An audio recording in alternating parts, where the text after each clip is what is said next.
అప్పుడు అక్కడి నుంచి వాళ్ళందరిని తరిమేశాడు. తరిమేసి ఏంది ఇది, ఇద్దరు పిల్లల మీదకి 20 మంది వచ్చి ఏంది ఇది అది అని చెప్పి అరిసి వాళ్ళని తరిమేశాడు అనమాట. తరిమేసిన తర్వాత నేను ఇట్లా జరిగింది అని చెప్పేసి విజయ్ కుమార్ దగ్గరికి వెళ్ళి చెప్తే అరే మనము పని చేద్దాము, వీళ్ళకి భయం ఉండాలంటే మన సూర్యన్న వాళ్ళ చేత చెప్పించాలరా. అప్పట్లో కచ్చరిమెట్లో మా బావాలు అనేటువంటి సూర్యబావ, చంద్రబావ మంచి అంటే వాళ్ళ అప్పట్లో ఒక మంచి భయం వాళ్ళంటే అక్కడ వాళ్ళు ఆ ఏరియాలో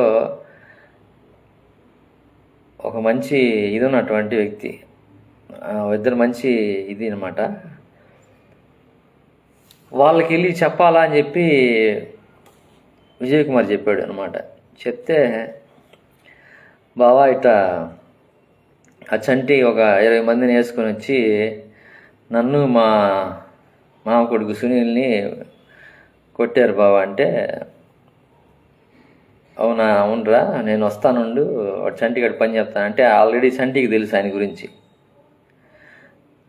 వాడు చంటిగాడితో నేను మాట్లాడుతానుండి అని చెప్పి, నువ్వు ఉదయాన్నే వచ్చేసేయి, నేను మళ్ళీ మర్చిపోతానేమో, ఉదయాన్నే వస్తే వెళ్ళిపోదామని చెప్పి. సరే నేను ఉదయాన్నే ఆ పక్క రోజు లేచి వెళ్తే ఆయన కావుగా రేడియో సూర్యబావ షర్ట్ వేసుకొని, అంటే ఈయనంత పెద్ద రౌడీ నాకు అప్పుడే తెలిసింది. ఇంటి అదేంది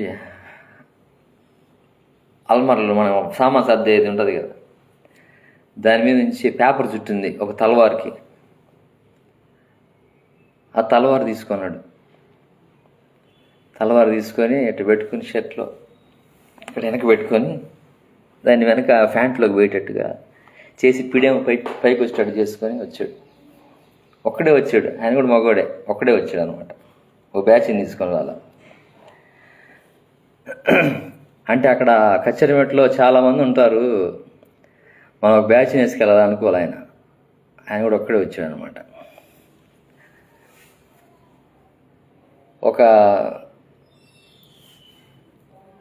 ఆయన తీసుకొని వచ్చాడు. వచ్చిన తర్వాత ఇక్కడే మా ఇంటికి కొంచెం పైన చంటి ఎదురుపడ్డాడు. ఎదురుపడితే బావా ఏంది ఇటు వచ్చావు అది ఇది అని చెప్పి మనవాడు ఆయన దగ్గరికి వచ్చి హంగామా చేస్తే తిట్టి, ఏందిరా నువ్వు మనవాళ్ళని చూసుకోకుండా వీళ్ళని కొడతావు అది అని చెప్పి బాగా తిట్టాడు. తిట్టగానే బావా జరిగింది ఏంటంటే ఆ ప్రసాద్ అనే అతను వాళ్ళని నువ్వు కొడితే కానీ నేను నీతో మాట్లాడినది ఇది అన్నాడు, అందుకని నేను కొట్టాను, అది క్షమించు అది ఇది అని చెప్పేసి క్షమించి అది ఇది అని మాట్లాడేసేసి, ఇంకొకసారి వీడి జోలికి వచ్చావంటే బాగుండదురా చంటి అది అని చెప్పి మా బావ వార్నింగ్ ఇచ్చి అయిపోయిన తర్వాత, సరే నేను ఎడదాకి వెళ్ళి వస్తాను వాళ్ళ ఇంటి దాకా, ఇది నీ దగ్గర పెట్టుకోండి అని చెప్పి ఆయనకి ఇట్లా తీసి తలవారు తీసి బయటికి ఇస్తే, మామ దీనికే నువ్వు తలవాళ్ళు ఎన్ని తీసుకురావంట మామ అంటే, ఏమోనయ్యా మీతో ఉండేవాళ్ళు ఎవడైనా తిరగబడితే మాకు మా ప్రొటెక్షన్ మాకు ఉండాలి కదా అని చెప్పి అది ఆ చంటి చేతిలోనే పెట్టి దాకిలో వస్తా అని చెప్పి ఆ మా అమ్మకు వచ్చి మాట్లాడి మా అమ్మకి చెప్పాడు.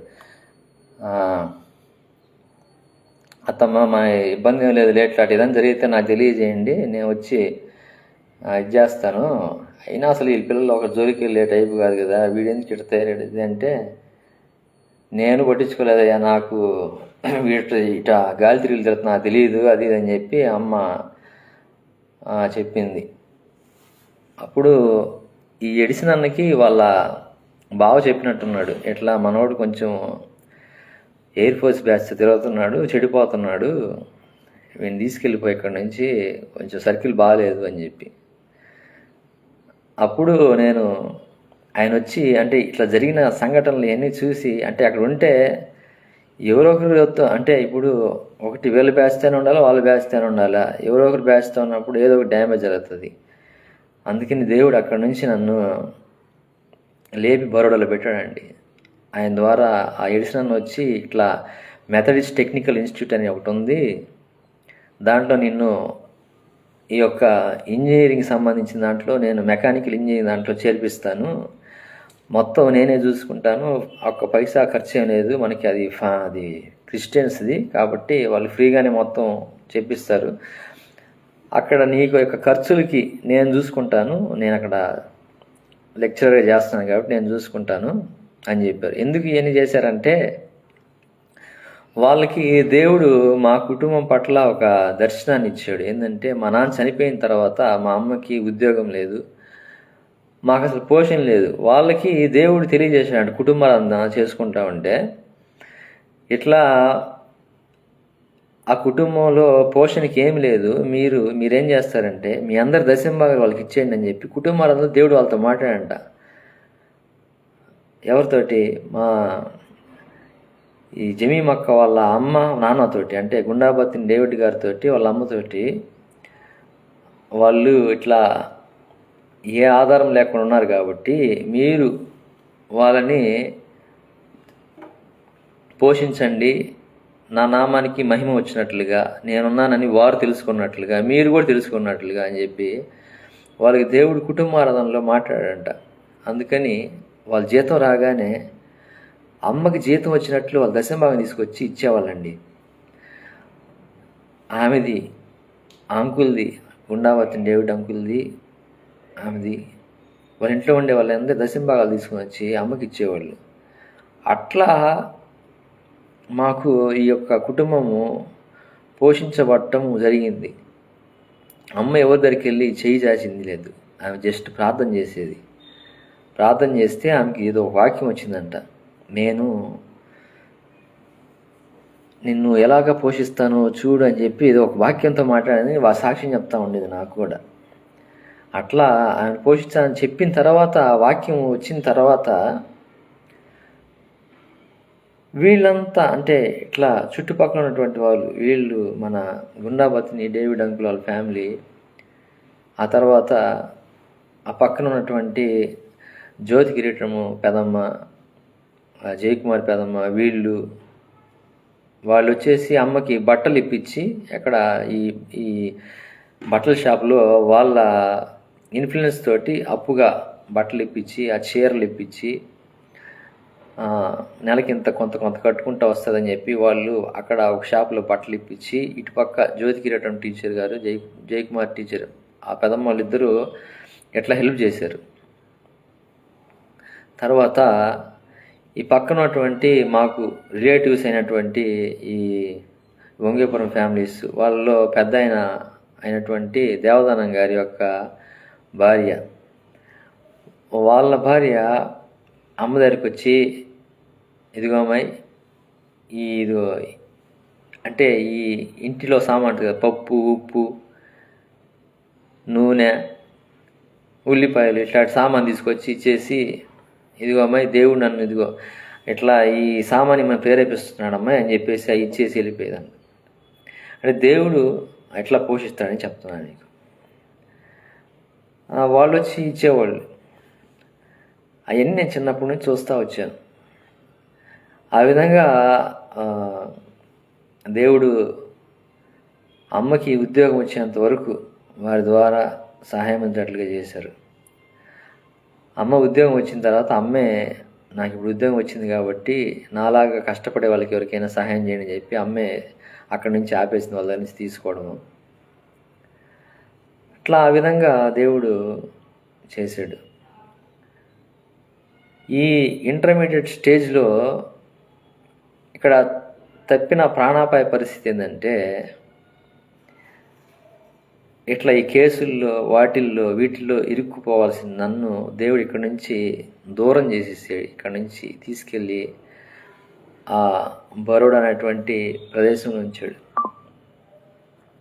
అందుకనే నాకు మామూలుగా పెద్దగా నేను ఈ కొట్లాటలు వీటి గురించి నేను భయపడింది అందుకు చిన్నప్పటి నుంచి. అంటే స్కూల్ ఏజ్ నుంచి, అంటే 1వ తరగతి నుంచే మేము 1వ తరగతి 2వ తరగతి 3వ తరగతి చదువుకునేటప్పుడే మన పాటికి మనం పోతూ ఉంటే మనల్ని గెలికేటువంటి అపవాదికి సంబంధించినటువంటి అనుచరులు ఉంటారనమాట.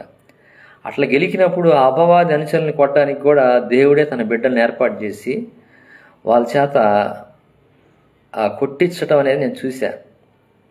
అందుకని నాకు ఒక విశ్వాసం అనమాట, మనల్ని అపవాది సంబంధించినటువంటి వ్యక్తులు ఎవరన్నా గెలికితే దేవుడు చూస్తూ ఊరుకోడు. ఆయన ఖచ్చితంగా కలువ చేసుకొని వాళ్ళని ఓవర్కమ్ చేసుకొని వచ్చేటట్లుగా మనం చేస్తాడు అనమాట. ఆ విధంగా ఇవన్నీ నాకు గుర్తు చేశాడు. ఎప్పుడు నేను ఈ సంవత్సరము 5వ తేదీ నా బర్త్డే అప్పుడు సూసైడ్ అటెంప్ట్ చేసుకున్నప్పుడు ఇవన్నీ గుర్తు చేశాడు. ఎటువంటి ప్రమాదాల్లోంచి నేను తప్పించాను, అప్పుడు తప్పించినటువంటి నేను నిన్ను ఇప్పుడు తప్పించలేనా? అసలు ఎందుకు నీలోకి భయం అనేది ప్రవేశించింది? భయం అనేది అపవాది యొక్క లక్షణము. పిరికితనం గల ఆత్మ గల వారిని దేవుడు అగ్ని గంధకంలో మండు గుండంలో పడేస్తాడని ప్రకటన గ్రంథంలో ఉంది కదా అని చెప్పి ఆ యొక్క వచనాన్ని జ్ఞాపకం చేశాడు. ఆ తర్వాత నాకన్నీ మొత్తం ఒక రీల్ తిరిగినట్టు, సినిమాలు అని ఒక రీల్ తిరగదు ఇట్లా అట్లా తిరిగానమాట. అంటే నా చిన్నప్పటి నుంచి చూసిన పరిస్థితులు. అరే అవును కదా, నేను చిన్నప్పటి నుంచి ఈ కొట్లాట్లు, తగాదాలు, కత్తులు, కటార్లు అన్నీ నేను చూశాను కదా. ఆఖరికి ఈ బాంబులు కూడా చూశాను అనమాట. ఈ చనిపోయిన అతను బాబీ అన్న వాళ్ళ బ్యాచ్లో ఉండే ఈ వాసు అనే అతను అప్పట్లో అసలు అతన్ని ఎందుకు చంపేశారంటే, ఆ వాసు అనే అతన్ని ఈ ప్రసాద్ అనే అతను నరికిన తర్వాత ఇతను హీరోలాగా ఫీల్ అయిపోయేసి బిట్రగుంటలో ఉండేటువంటి విజయారెడ్డి, శ్రీధర్ రెడ్డి, భాస్కర్ రెడ్డి అనేటువంటి వాళ్ళని రెచ్చగొట్టాడనమాట. బాంబులు తీసుకుని వెళ్ళి, మీ బిట్రగుంటలు పెద్ద రౌడీలు అనుకుంటున్నారా, అది ఇది, మేమేంగా తక్కువ కాదు, మేము కడపకి వెళ్ళి బాంబులు తీసుకొచ్చామని చెప్పి వాళ్ళ ఇంటికి వెళ్ళి వాళ్ళు లేనప్పుడు వాళ్ళ అమ్మ వాళ్ళకి వార్నింగ్ ఇచ్చి వచ్చాడనమాట. అందుకని వీళ్ళు ఏం చేశారంటే ఇతను ఇట్లా చేశాడు కాబట్టి అతను చనిపోవాల్సి వచ్చింది. అంటే ఆ విధంగా ఆ బాంబులు, ఈ కల్చర్ అదంతా చూశానమాట నేను అప్పుడు చిన్నప్పుడు. తర్వాత వీళ్ళంతా మా ఇంటికి కూడా వచ్చేవాళ్ళు. అంటే ఈ కుమారస్వామి ఆ యొక్క విశ్వోదయ స్కూల్లో హెడ్ మాస్టర్గా ఉన్నటువంటి ఈ యొక్క కుమారస్వామి అతన్ని మర్డర్ కేసులో ఉన్నటువంటి వాళ్ళు వీళ్ళంతా బాబీ అన్న వాళ్ళతోటి మా ఇంటికి వచ్చేవాళ్ళు, టీవీ చూస్తుండేవాళ్ళు, పాటలు వినేవాళ్ళు. ఇట్లా వీళ్ళందరినీ చిన్నప్పటి నుంచి చూసి నాకు ఈ కొట్లాట్లు, ఈ రౌడీజాలు ఇవన్నీ నేను చిన్నప్పటి నుంచే చూశాను. 1వ తరగతి నుంచి నాకు ఈ మొత్తం అన్నీ గుర్తు చేశాడు. ఇట్లాంటివన్నీ చూసి నువ్వు భయపడ్డం ఏంది? అప్పట్లో దేవుడు వీటన్నిటిలోంచి ఏ విధంగా బయటకు తీసుకొచ్చాడో ఆ విధంగా బయటకు తీసుకురావడానికి సమర్థుడు కదా అని చెప్పి ఆయన అన్నీ గుర్తు చేశాడు. గుర్తు చేసిన తర్వాత నాకు ఆటోమేటిక్గా ఆ ధైర్యం వచ్చినప్పుడు మంచి అవకాశం వచ్చింది కర్నూలులో పరిచయం చేయడానికి. అందుకని ఇటు వచ్చేసాను. అంటే మనకి దేవుడు ఒక ప్రణాళిక కలిగి ఉంటాడండి. ఏంటంటే కృప నుండి అది కృపకి ఆయన నడిపించాలని చూస్తాడు. కానీ మనమే బావిలో కప్పలాగా అక్కడే ఉండిపోయి ఆ ఆశీర్వాదంతో సాటిస్ఫై అయిపోయేసి అక్కడక్కడే ఉండిపోతాం. దేవుని యొక్క ఉద్దేశం అది కాదు. ఎక్కడ వేసిన గొంగళి అక్కడ ఉండటం దేవుని చిత్తం కాదు. దేవుని చిత్తం ఏంటంటే విస్తరించడం, ఎగ్జాల్ట్ అవ్వడం అనేది దేవుని చిత్తం. నాకు ఇప్పుడు అర్థమైంది. మండలం నుంచి జిల్లాకు వచ్చాను. ఇప్పుడు నేను మండలం నుంచి కర్నూలు జిల్లాకు వచ్చాను. ఇప్పుడు ఏం మాట్లాడుతుంది దేవుడు, ఇక్కడ నుంచి మళ్ళీ నేను హైదరాబాద్ కానీ లేకపోతే ఇంకెక్కడికైనా సిటీకి తీసుకెళ్తాను మాట్లాడుతున్నాను. అది ఎప్పుడు అనేది ఆయన కరెక్ట్గా నాకు తెలియజేసిన రోజు మళ్ళీ నేను అక్కడికి షిఫ్ట్ అవ్వాల్సినటువంటి పరిస్థితి ఉంది అని ఆయన నాతో మాట్లాడి ఉన్నారు. తర్వాత మేము కర్నూలుకి వచ్చినప్పుడు ఆయన ఒక ఇల్లు మాకు ఈ చర్చి ఏరియాలో ఇంటి కోసం ఎదుగుతా ఉంటే ఈ ఏరియాలో మీకు ఇంత తక్కువ రెంట్కి అంటే 6,000కి మీకు ఇల్లు దొరకదండి.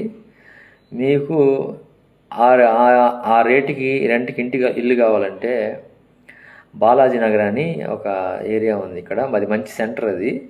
అక్కడ నాకు ఇల్లు ఉంది, ఆ ఇంట్లో దిగండి అని మా యొక్క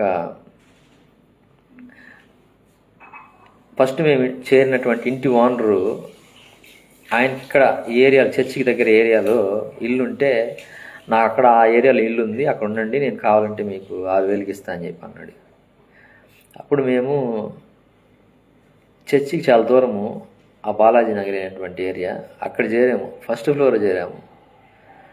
ఫస్ట్ ఫ్లోర్ చేరితే మాకు మా ఇల్లు ఎలా అక్కడ మేము ఫస్ట్ దిగిన అక్టోబర్ 12వ తేదీ ఇక్కడ 13వ తేదీ ఇక్కడికి వచ్చాము మేము, అక్టోబర్ 13వ తేదీ.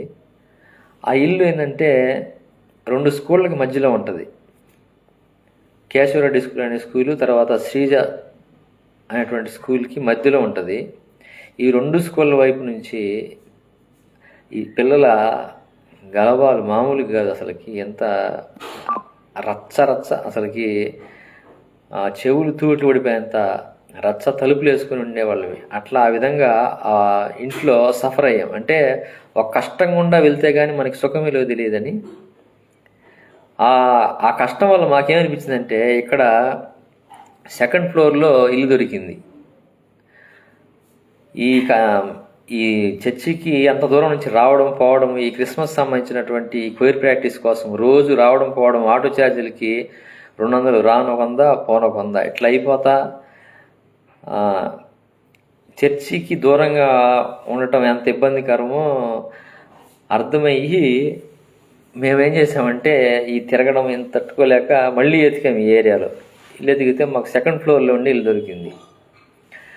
సెకండ్ ఫ్లోర్లో అయినా కానీ తెగించి ఎందుకు చేరామంటే ఆ ఫస్ట్ ఫ్లోర్లో మేము పడ్డ ఈ కష్టాల వల్ల సెకండ్ ఫ్లోర్ అయినా పర్వాలేదు, మనకి ఇక్కడ సౌండ్స్ లేకుండా పీస్ఫుల్గా ఉంది, ఏ సౌండ్స్ లేవురా నాయనా బాబు అని చెప్పేసి ఇక్కడ చేరామన్నమాట. అంటే ఈ కష్టం ఏం చేసిందంటే 2వ ఫ్లోర్లో చేరడానికి దోహదపడింది అనమాట. అక్కడ మళ్ళీ మాట్లాడాడు దేవుడు. ఫస్ట్ గ్రౌండ్ ఫ్లోర్ నుంచి ఫస్ట్ ఫ్లోర్ తీసుకొచ్చా, ఫస్ట్ ఫ్లోర్ నుంచి సెకండ్ ఫ్లోర్ తీసుకొచ్చా.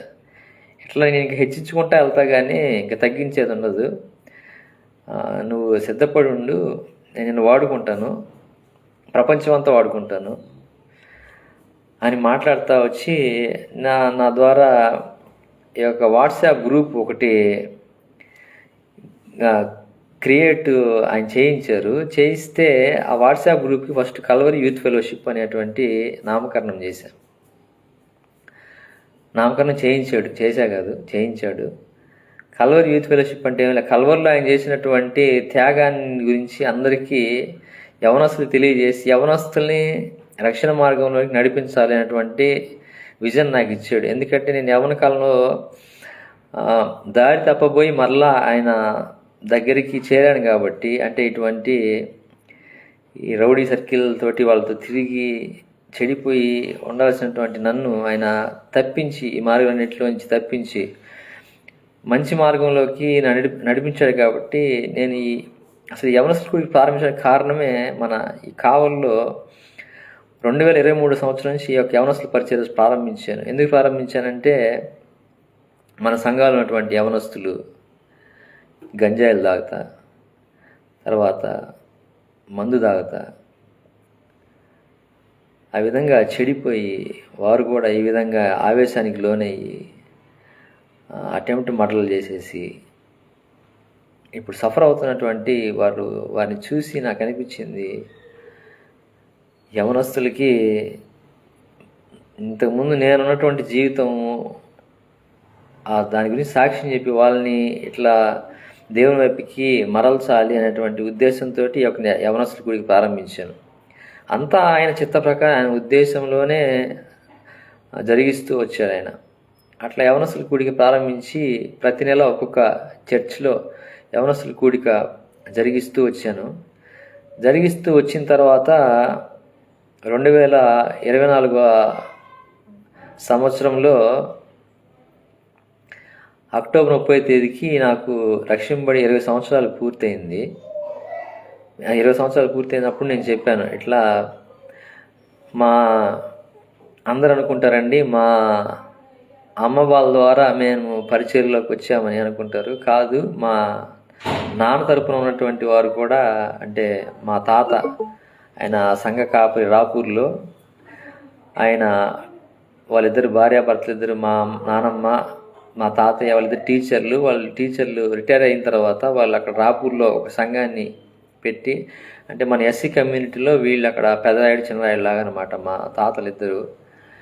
వీళ్ళందరినీ గ్యాదర్ చేసి ఒక సంఘాన్ని పెట్టి అక్కడ వాళ్ళందరినీ రక్షణలోకి నడిపించారు. అట్లా వాళ్ళు మా పితరుడైనటువంటి మా తాతయ్య దేవదాస్ గారు, ఆయన సంఘ కాపరి. ఇట్లా నేను ఈ పరిచర్లోకి రావడం జరిగింది, దేవుడిచ్చిన పిలుపుని బట్టిన సాక్ష్యం చెప్పాను అనమాట. ఆ రోజు ఒక అతిశయించకూడని మాట ఒకటి మాట్లాడే, ఏంటంటే అది యాక్చువల్గా దేవుని దృష్టిలో నేను చేస్తున్న తప్పు.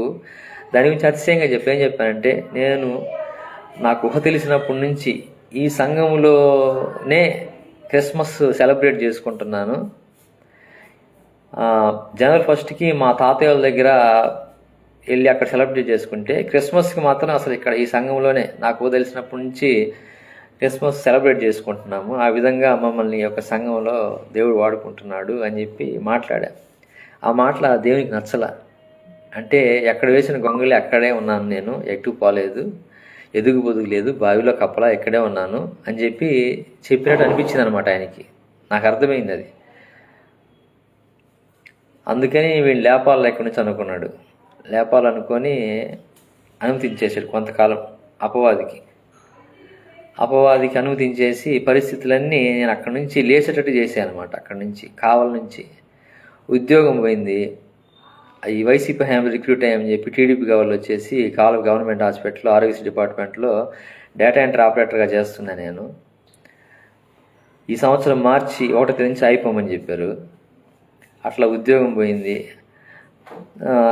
చర్చిలో చేసిన మనం కొంచెం న్యాయం గడిగినటువంటి పాయింట్స్ని బట్టి వాళ్ళు నన్ను అనగదొక్కాలని చూశారు. కాబట్టి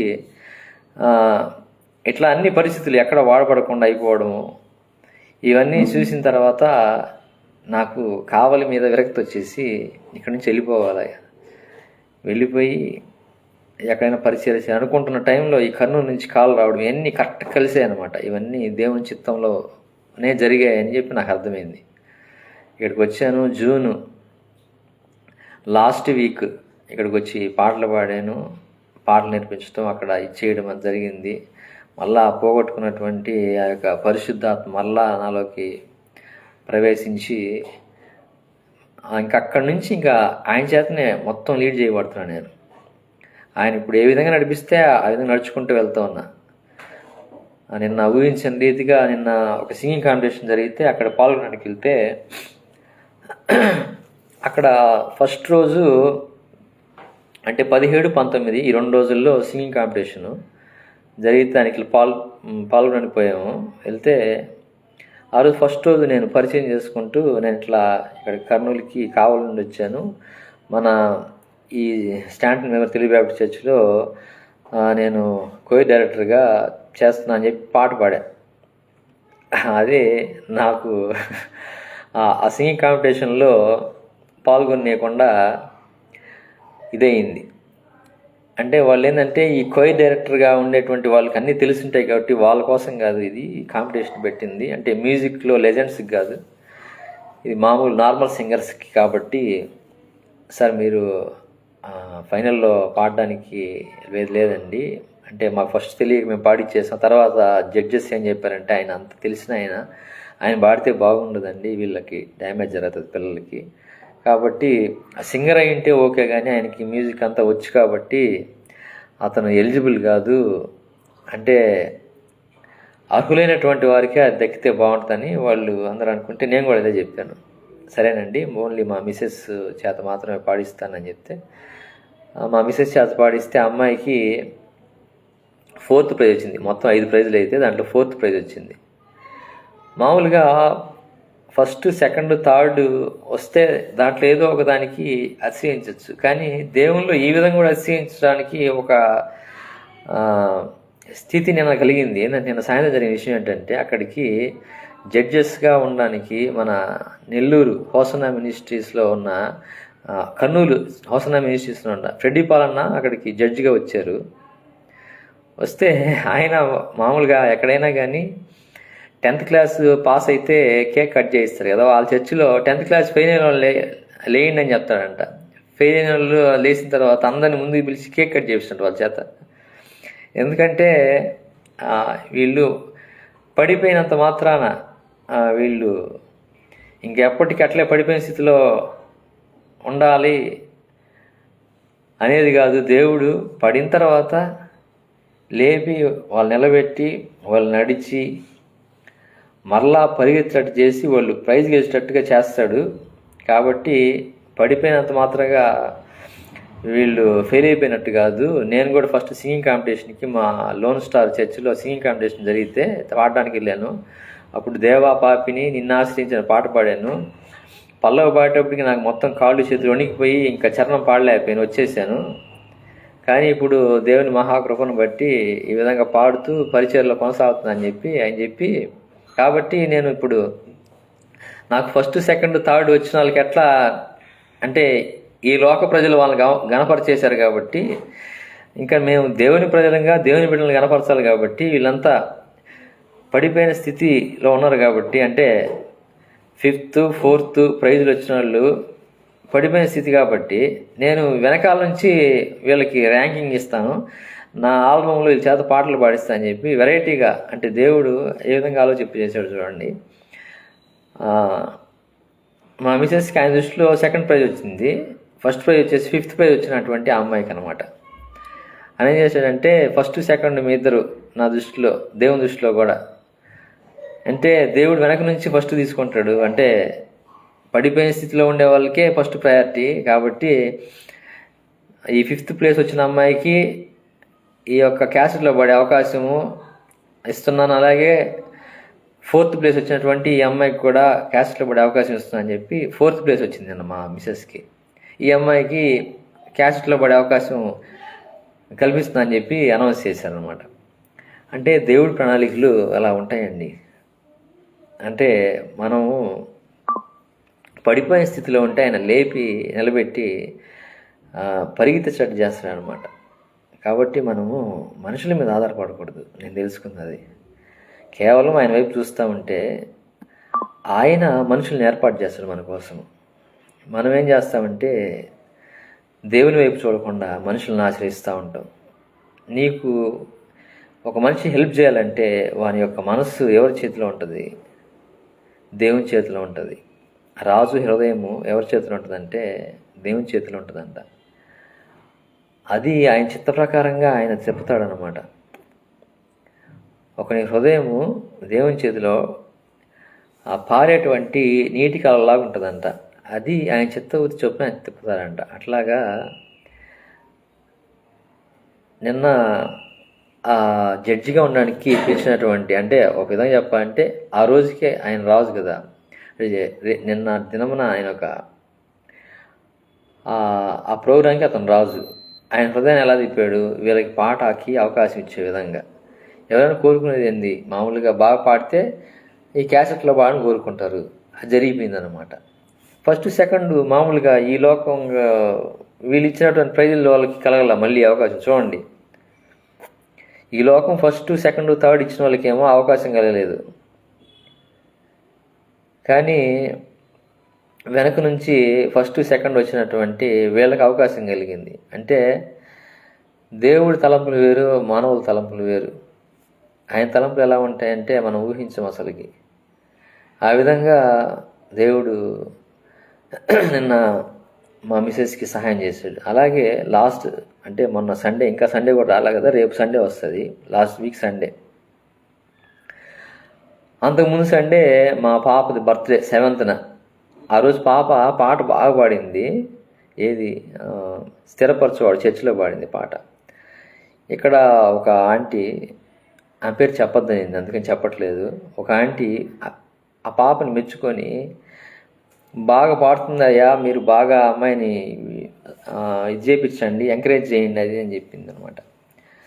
సరే అంటే తప్పకుండా ఒక ఆల్బమ్, ఒక పాట పాడిస్తాను, మామూలుగా యూట్యూబ్లో పెడతాను అది ఇది అంటే, ఎంత ఖర్చు అవుద్ది అని చెప్పి అడిగారు. ఒక 10,000 అవుతుంది అంటే 7వ తేదీ పాట పాడితే ఆ తర్వాత వచ్చినటువంటి ఆదివారం ఆమె 10,000 తీసుకొని ఒక కవర్లో పెట్టుకొచ్చింది. పెట్టుకొని వచ్చి నేను అక్కడ లోపల ఉంటే వాళ్ళ స్త్రీలకి సంబంధించినటువంటి సండే స్కూల్ టీచర్ ఒక ఆమె ఉంటే ఆమె చేత నన్ను పిలిపించి ఇదిగో అయ్యా, నువ్వు 10,000 అవుద్దని చెప్పావు కదా, యూట్యూబ్లో ఆ పాట మ్యూజిక్ చేసి పాప చేత పాడిచ్చేసి దాంట్లో పెట్టేసి అని చెప్పేసి 10,000 చేతిలో పెట్టేసి వెళ్ళిపోయింది. అంటే నాకు ఇవన్నీ ఏంటంటే ఆయనే నడిపించాడు, ఆయనే పోషిస్తాడు, ఆయన నడిపిస్తాడు, ఆయనే చూసుకుంటాడని నాకు నమ్మకం కలగడానికి ఇవన్నీ ఆయన చేస్తూ వస్తా ఉన్నాడు. అంటే ఈ సంవత్సరంలో నా ద్వారా దేవుని పని బహు విస్తారంగా జరుగుతుందని వాడు ముందే గ్రహించి ఈ సంవత్సరము నన్ను ఈ భూమి మీద లేకుండా చేయాలని చూశాడండి. అపవాది నన్ను నా అంతట నేనే డ్యామేజ్ చేసుకునే విధంగా, గాయపరుచుకోవాలని అనుకునే విధంగా చేసి నన్ను సూసైడ్గా నడిపించేశాడు. నాకు అప్పటికి గాస్పల్ తెలుసు, అసలుకి సూసైడ్ చేసుకుంటే నేరుగా నరకానికి వెళ్ళిపోతుంది ఆత్మ అని చెప్పి. అవన్నీ మర్చిపోయి నేను ప్రశాంతంగా దేవుని దగ్గరికి వెళ్ళిపోతాం అనేటువంటి ఒక భ్రమ కలిగించేసి ఆ స్లీపింగ్ ట్యాబ్లెట్లు వేసుకొని పుట్టినరోజే చచ్చిపోవాలనుకున్నాను నేను. కానీ అవేం కాకుండా దేవుడు అటన్నిటి నుంచి తప్పించి దూరపరిచి ఇక్కడ తీసుకొచ్చి ఆయన పరిసరాలు బహు బలంగా వాడుకుంటున్నాడు. ఇది ఎక్కడి నుంచి 16 నుంచి 20 వరకు జరిగినటువంటి ప్రాణాపాయ పరిస్థితుల నుంచి దేవుడు తప్పించినటువంటి విధానం. నేను ఇది ఎప్పుడు గ్రహించానంటే ఈ సంవత్సరం సూసైడ్ అటెంప్ట్ చేసినప్పుడు, ఒకవేళ నువ్వు చనిపోవాలని కానీ రాసి పెట్టుంటే అప్పుడే నేను మరణానికి అప్పగించుండేవాడిని అని దేవుడు మాట్లాడాడు. ఇటువంటి పరిస్థితుల్లో తప్పించి నువ్వు ఈరోజు వరకు బతుకున్నావంటే నేను ఎలా ఒక ప్రణాళిక కలిగి ఉన్నాను, ఆ పనులని నువ్వు చేయాలని చెప్పి దేవుడు మాట్లాడాడు. కాబట్టి ఇట్లా నీలాంటి వాళ్ళు ఎవరైనా ఉంటే నీ సాక్ష్యం విని వాళ్ళు నా వైపు తిరిగే అవకాశం ఉంది. కాబట్టి first you have to start your gospel with your testimony. అంటే నా సాక్ష్యం నుంచి గాస్పల్ చెప్పమని చెప్పాడు దేవుడు. ఒకేసారి బైబిల్ తీసుకొని ఈ యొక్క సువార్త చేయొద్దు. ఫస్ట్ నీ జీవితంలో ఏం జరిగిందో, నీ జీవితంలో నేను ఏ విధంగా నీ జీవితంలోకి ప్రవేశించానో, నీ జీవితంలో నేనేం చేశానో జనాలకు తెలియజేయి. ఆ తర్వాత అప్పుడు నా గురించి ప్రకటిద్దు, నా గురించి చేద్దు అని ఆయన చెప్పారు. కాబట్టి ఫస్ట్ మొట్టమొదటిగా నేను నా జీవితంలో దేవుడు చేసినటువంటి ఈ సాక్ష్యాలని, అంటే ఈ యొక్క సంఘటనలన్నింటినీ మీతో సాక్షి చెప్తూ వస్తున్నాను. ప్రతిరోజు ఉదయం 7 గంటలకి ఈ ఫేస్బుక్ ద్వారా లైవ్ ఇస్తూ ఉన్నాను, దయచేసి గమనించండి. ఇంకా 4 ఎపిసోడ్స్ అయిపోయాయి, 5 ఎపిసోడ్స్ అయిపోయాయి, 4 ఎపిసోడ్లు ఏముంటుంది. ఇది నా 9 అంటే 5 సంవత్సరాల లోపల జరుగుతున్న విషయాలు ఇట్లా నేను ఎపిసోడ్ వైజ్ చెప్పుకుంటూ వస్తాను. ఒకేసారి చెప్పడానికి వీలవద్దు. ఫేస్బుక్లో ఎందుకు చెప్తున్నానంటే, ఇష్టం ఉండే వాళ్ళు చూస్తారు, వాళ్ళకి వీలైనప్పుడు తర్వాత చూస్తారు. ఆ డేటా అట్లా ఉంటుంది కదా దాంట్లో. మనకి సంఘంలో కానీ ఎక్కడైనా కానీ ఈ సాక్ష్యం అంతా చెప్పడానికి సమయం సరిపోదు. అసలు మనం తిట్టుకుంటారు. ఏదో ప్రశాంతంగా వాక్యం విందని వస్తే వీళ్ళదేంద్రా ఈ సోది అనుకుంటారు. కాబట్టి నా అడ్డాలోనే నా సోది ఉంటుంది. మీకు వీలున్నప్పుడు చూడండి, మీకు వీలు లేనప్పుడు పాజ్ పెట్టేసి తర్వాత మళ్ళీ చూడండి. ఇది ఫేస్బుక్లో ఉంటుంది. నా యొక్క యూట్యూబ్ ఛానల్లో ప్రభు కిషోర్ నిప్పట్లపల్లి అని కొడితే నా యూట్యూబ్ ఛానల్ వస్తుంది, దాంట్లో ఉంటుంది. ఈ సీరియల్ వైజ్గా నేను చెప్పుకుంటూ వస్తూ ఉన్నాను. మీకున్న అనుకూలంగా ఉన్న టైంలోనే చూడండి. నా సాక్ష్యము ద్వారా మీతో దేవుడు మాట్లాడుతున్నా అనిపిస్తే దేవునికి మీ యొక్క జీవితాన్ని సమర్పించుకొని ఆయన వైపు తిరగండి. మనమందరము ఆయన యొక్క రాజ్యంలో ప్రవేశించాలి. ఏ ఒక్క ఆత్మ నశించకూడదు. అదే ఆయన యొక్క చిత్తము, ఆయన యొక్క ఉద్దేశం. ఆయన త్వరలో రానంటున్నాడు. ఆయన రాకలో మనం అందరం ఎత్తపడే గుంపులో ఉండాలి, నిత్య నరకాగ్ని నుంచి తప్పించుకోవాలి. ఇది ఆయన చిత్తము. కాబట్టి ఈ కొద్దిపాటి సాక్ష్యాన్ని దేవుడు దీవించి ఆశించిన కాక చిన్న ప్రార్థనతో ఈ కార్యక్రమాన్ని ముగించుకుందాం. మహోన్నత జీవముని మా ప్రియ పరలోక గొప్ప తండ్రి, ఈ దినం కూడా ప్రభువా మీరు అయా నా జీవితంలో చేసినటువంటి సంఘటనలన్నింటినీ ప్రభువా నైనా ఈ యొక్క ప్రజలతో పంచుకొని ఉంటున్నాను. అయితే ఈ యొక్క సాక్ష్యం ద్వారా ఎవరైతే ప్రభువా నీ వైపుకు ఆకర్షింపబడతారో వారు ప్రభువానైనా నిన్ను సొంత రక్షకునిగా